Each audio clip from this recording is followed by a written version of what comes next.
ബഹുമാനമുള്ള മുഅ്മിനീങ്ങളെ, അനുഗ്രഹീതമായ പരിശുദ്ധമായ പുണ്യങ്ങളുടെ പൂക്കാലമായ പരിശുദ്ധമായ റമളാൻ, ആ റമളാനിന്റെ അനുഗ്രഹങ്ങൾ പെയ്തിറങ്ങുന്ന 1000 മാസത്തേക്കാൾ ഉത്തമമായ ഒരു രാത്രിയുള്ള ഒരു അനുഗ്രഹീതമായ ഒരു പുണ്യമായ മാസത്തിലാണ്.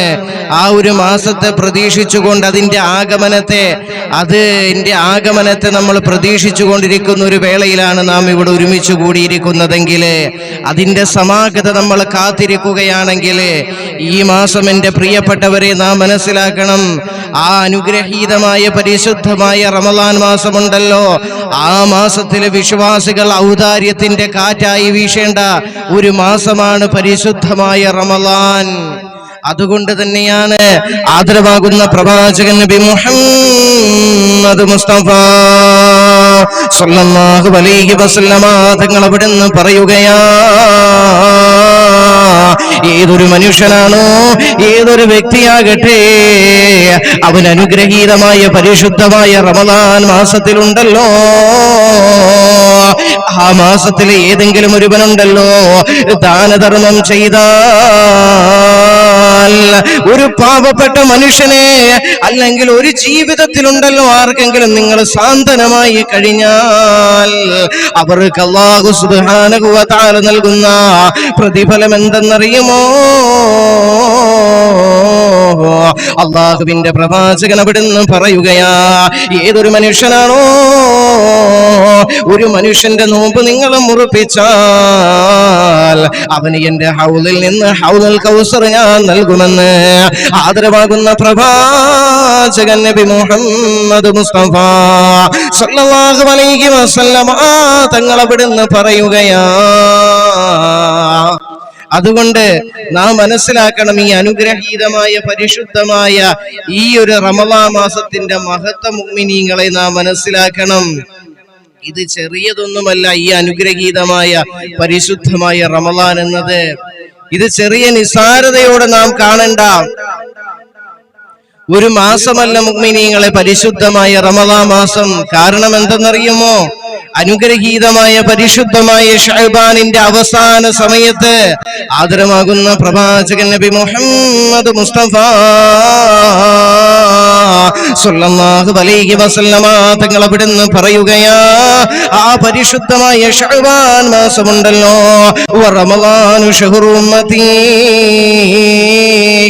അനുഗ്രഹീതമായ പരിശുദ്ധമായ ശഅബാൻ മാസമുണ്ടല്ലോ, അത് എന്റെ മാസമാണെന്ന് അല്ലാഹുവിന്റെ പ്രവാചകൻ പറഞ്ഞെങ്കിൽ, അതേ മാസത്തിന്റെ അവസാന സമയത്തുണ്ടല്ലോ അല്ലാഹുവിന്റെ പ്രവാചകൻ അവിടുന്ന് ഒരു പ്രഭാഷണം നടത്തുകയാ മുഅ്മിനീങ്ങളെ. അതിൽ അല്ലാഹുവിന്റെ പ്രവാചകൻ അവിടുന്ന് പറയുകയാ, അല്ലയോ മുഅ്മിനീങ്ങളെ, അല്ലയോ വിശ്വാസികളെ, അതിമഹത്തായ ഒരു മാസം വരുന്നുണ്ട്, അതിമഹത്തായ ഒരു മാസം നമ്മിലേക്ക് സമാഗതമാവുകയാ. അനുഗ്രഹമായ ഒരു മാസമാണ്. ആ ഒരു മാസമുണ്ടല്ലോ, അനുഗ്രഹീതമായ ഒരു മാസം തണലിട്ടിരിക്കുന്നു.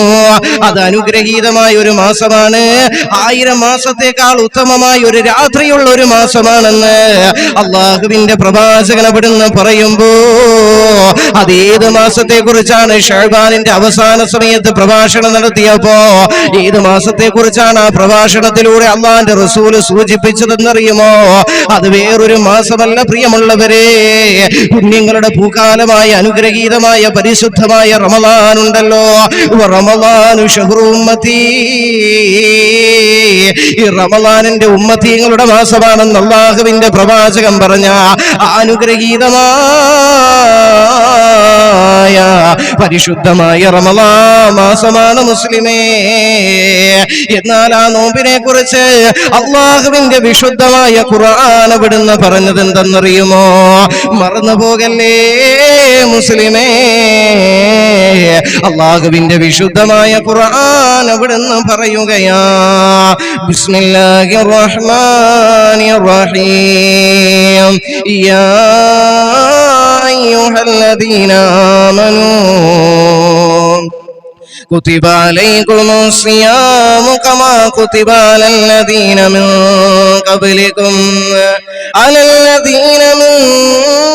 قبلكم لعلكم تتقون. അള്ളാഹുവിന്റെ വിശുദ്ധമായ ഖുർആൻ,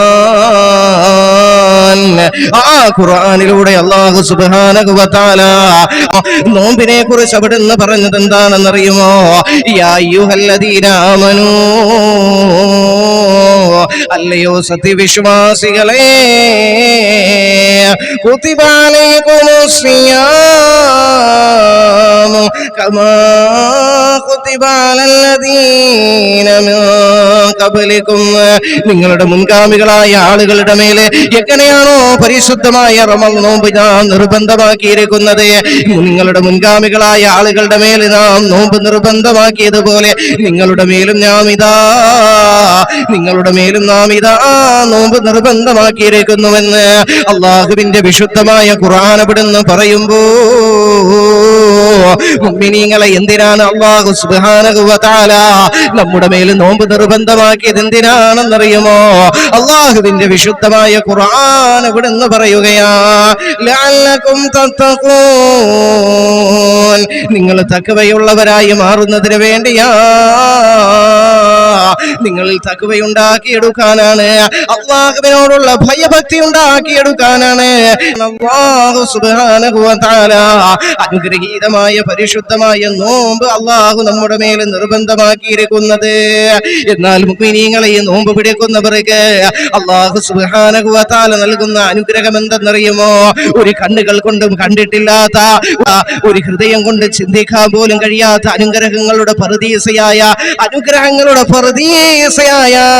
ആ സ്വർഗമുണ്ടല്ലോ പ്രിയമുള്ളവരെ, ആ സ്വർഗത്തിൽ അള്ളാഹു സുബ്ഹാനഹു വ തആല നോമ്പുകാർക്ക് നൽകുന്ന പ്രതിഫലം എന്തെന്നറിയുമോ? അള്ളാഹുവിന്റെ പ്രവാചകൻ അവിടുന്ന് പറയുകയാ, ഈ നോമ്പുകാരുണ്ടല്ലോ അവർ ഈ ലോകത്തോട് വിട പറഞ്ഞു പോയി നാളെ ആഖിറത്തിലേക്ക് കടന്നു വരുമ്പോ സ്വർഗത്തിലുണ്ടല്ലോ റയ്യാൻ എന്ന് വിളിക്കപ്പെടുന്ന ഒരു കവാടമുണ്ട് മുസ്ലിമേ. ആ ഒരു വാതിലിലൂടെ ഉണ്ടല്ലോ, ആ ഒരു കവാടങ്ങളിലൂടെ ഉയർത്തെഴുന്നേൽപ്പ് നാളിലുണ്ടല്ലോ നോമ്പുകാരനല്ലാതെ ആ വാതിലിലൂടെ സ്വർഗത്തിലേക്ക് പ്രവേശിക്കുകയില്ല എന്ന് ആദരവാകുന്ന പ്രവാചകൻ നബി മുഹമ്മദ് മുസ്തഫ സല്ലല്ലാഹു അലൈഹി വസല്ലമ തങ്ങൾ അവിടുന്ന് പറയുമ്പോ, എന്റെ പ്രിയമുള്ളവരെ, ഇത്രമാത്രം സൗഭാഗ്യമാണ്, ഇത്രമാത്രം അനുഗ്രഹമാണ് അല്ലാഹു സുബ്ഹാനഹു വ തആല ഒരു നോമ്പുകാരന് നൽകുമെങ്കിലേ നോമ്പിനെ നിസാരതയോടെ കാണല്ലേ. സ്വന്തം ദേവേച്ഛയിലേക്ക് അടിയറ വെക്കലാണ് പരിശുദ്ധമായ റമളാൻ. ഒഴുക്കിനെതിരെയുള്ള നീന്തൽ സാഹസികതയും ത്യാഗവും ഒത്തുചേർന്നതാണ് പരിശുദ്ധമായ റമളാൻ. മനസ്സിലാക്കണം, ത്യാഗമാണ് ത്യാഗം. അങ്ങനെ ത്യാഗം ചെയ്ത് ആ റയ്യാൻ എന്ന് പറയുന്ന കവാടത്തിലൂടെ മുഅ്മിനീങ്ങളെ നാം സ്വർഗം കരസ്ഥമാക്കണം. അള്ളാഹു അതിന് തൗഫീക്ക് നൽകട്ടെ. അതുകൊണ്ട് നമ്മുടെ ദേഹേച്ഛയായ മോശമായ എല്ലാ പ്രവർത്തനത്തിൽ നിന്ന് നാം മാറണം. അങ്ങനെ മാറുമ്പോഴാണ് നമുക്ക് അള്ളാഹുവിലേക്ക് അടുക്കാൻ സാധിക്കുന്നത്. മുഅ്മിനീങ്ങളെ, ഇബാദത്തുകളിൽ കൂടുതലായി നമുക്ക് താല്പര്യം തോന്നുന്നത് മോശമായ കാര്യങ്ങളിൽ നിന്ന് മാറി നിൽക്കുമ്പോഴാണ്.